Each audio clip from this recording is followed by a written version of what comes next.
Malgré la fatigue, ils sont encore là.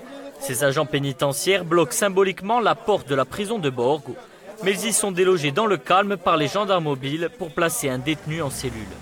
La mobilisation, elle, ne faiblit pas alors qu'ils attaquent leur 10e jour de grève. Ce matin, dès 6 heures, ils étaient nombreux à être présents devant le centre pénitentiaire. Une mobilisation et des négociations enfin payantes. Compte tenu des événements qui se sont déroulés vendredi dernier, on a pu discuter sur l'aménagement d'un quartier d'isolement avec des moyens de sécurisation complémentaires en équipement, en caméra et sur le plan aussi d'une équipe spécialisée qui travaillerait sur ce bâtiment. Autre action coup de poing, en début d'après-midi à Borgo, où les grévistes ont bloqué l'accès à un concours national de conseillers pénitentiaires. Donc ici les sujets n'ont pas été ouverts puisque je n'ai pas pu retourner dans la salle.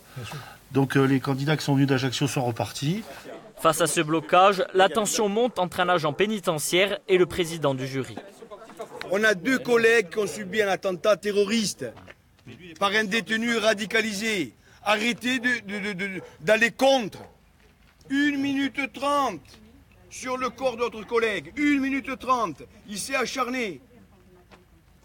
On devrait être peut-être à un enterrement aujourd'hui. La mère d'Antoine Orsini, une des 2 victimes, est encore sous le coup de l'émotion. Rassurée quant à leur état de santé, elle estime que son fils doit sa vie à l'intervention de 2 prisonniers qui se sont interposés. Je préférerais les remercier en les regardant dans les yeux et en leur tendant la main parce que ce sont des hommes. Des agents pénitentiaires qui ont reçu le soutien de la population et qui espèrent que la mobilisation va être croissante dans les prochains jours.